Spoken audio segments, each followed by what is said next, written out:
Hello दोस्तों, नमस्कार। तो आपका एनसीईआरटी कक्षा 11वीं गणित में स्वागत है। प्रश्नावली 1.1 का जो मैंने फर्स्ट भाग मैंने दे दिया था। अब इसका सेकंड भाग मैं दे रहा हूं आपको।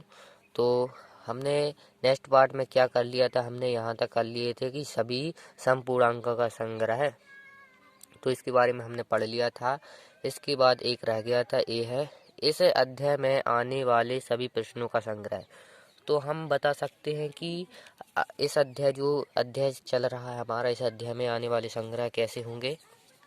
तो इस अध्याय में हम समझ सकते हैं कि शायद अभी आपने पूरा पढ़ा नहीं, जितने भी प्रश्न आ सकते हैं 1, 2 या 3, 4, यानी कि हम बता सकते हैं जितने भी प्रश्न होंगे वह हम बता सकते हैं।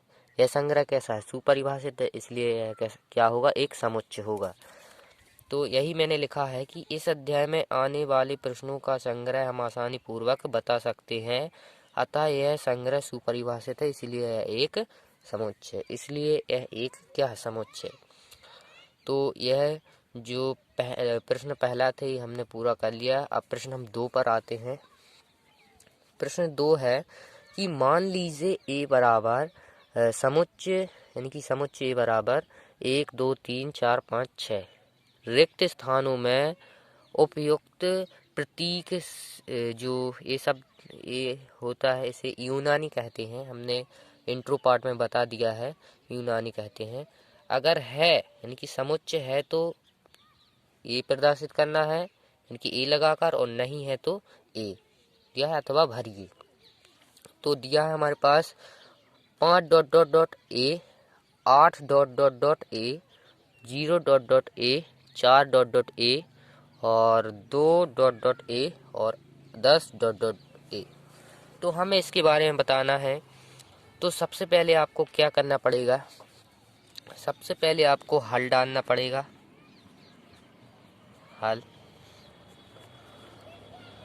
हल डालने के बाद आपको क्या करना पड़ेगा, यहाँ पर जो दिया है समुच्चय ए बराबर जो कुछ दिया है वो अपन को लिख लेना है पूरी तरह से। और मैं इस पे बना तो नहीं बन रहा है, अभी बना,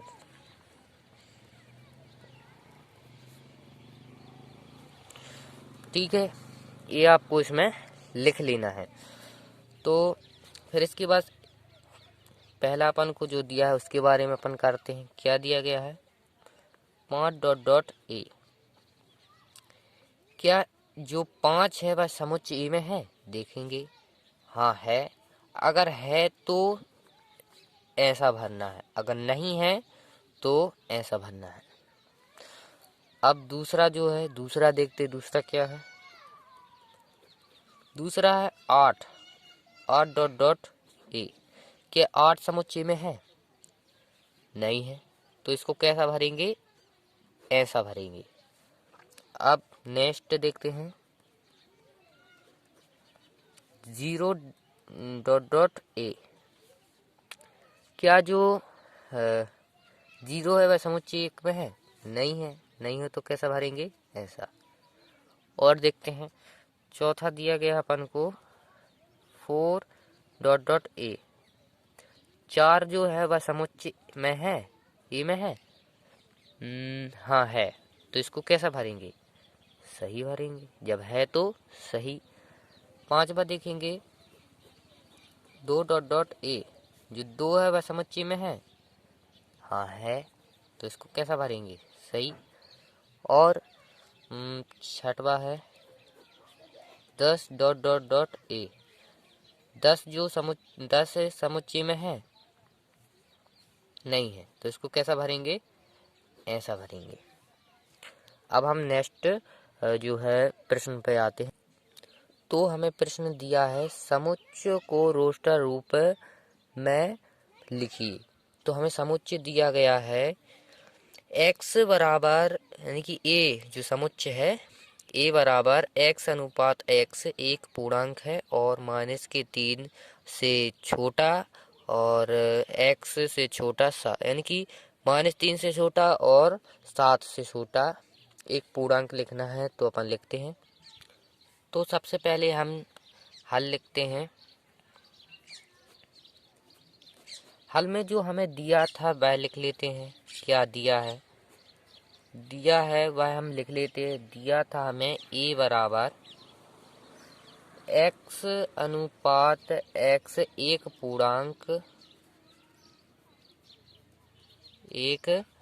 पूर्णांक है और क्या है? -3। -3 से क्या छोटा है और 7 से छोटा।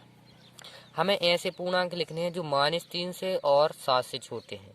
तो हमें a बराबर लिखेंगे, -3 से छोटे क्या कौन हो सकते हैं? जो 3 है उससे -2, फिर -1 हो सकता है, फिर 0। अब 0 के बाद प्लस वाली संख्या, तो किससे? 7 से छोटी। 7 से छोटी लिखनी है तो अपन 6 तक लिखेंगे।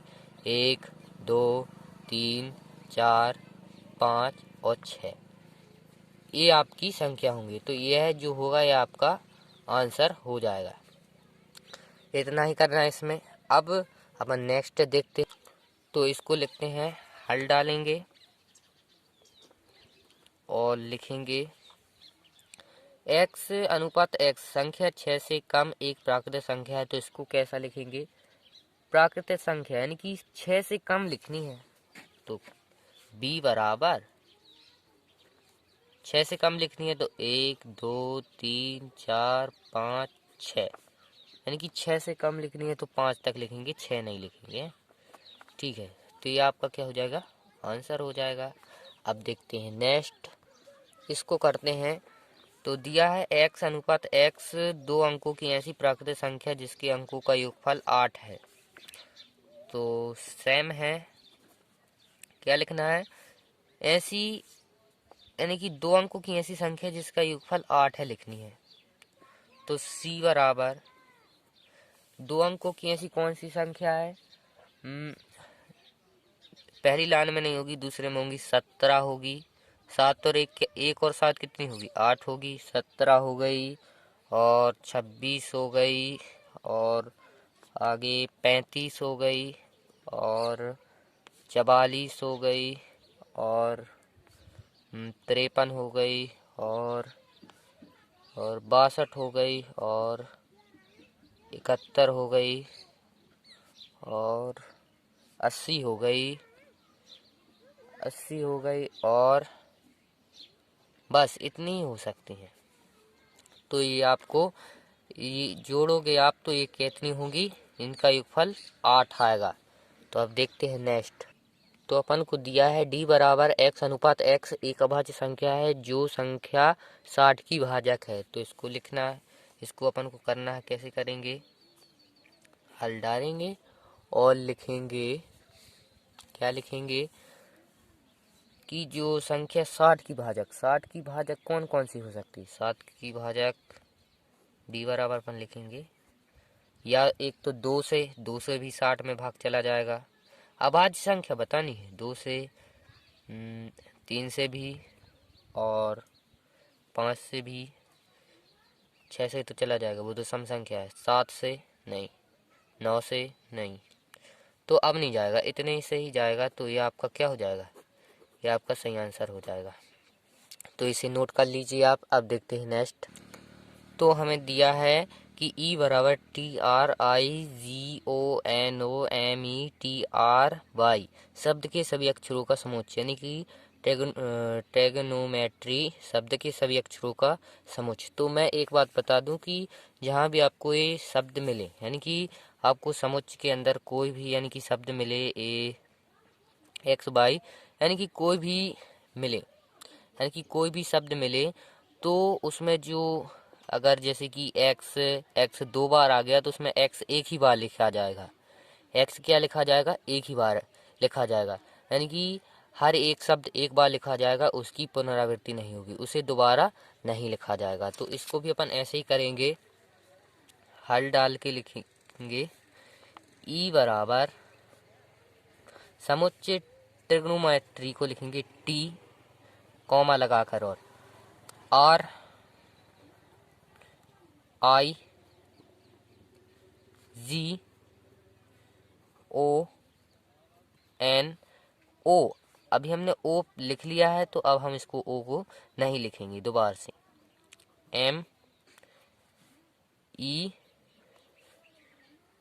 T हमने पहले लिख लिया तो अब हम नहीं लिखेंगे। R भी लिख लिया, नहीं लिखेंगे, अब Y लिखेंगे। तो यह जो हो जाएगा ये अपना आंसर हो जाएगा। अब देखते हैं नेक्स्ट।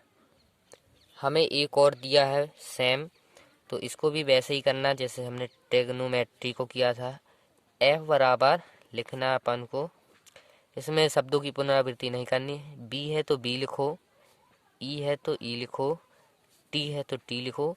अब T एक बार लिख लिया, दोबारा नहीं लिखना है। E भी लिख लिया, E को भी नहीं लिखना, तो अब सीधा R लिखना है। तो ये जो होगा ये हमारा आंसर हो जाएगा। तो आशा करता हूँ कि ये आपको प्रश्न अच्छी तरह से समझ में आया होगा। तो हम नेक्स्ट प्रश्न करेंगे बाद में। धन्यवाद।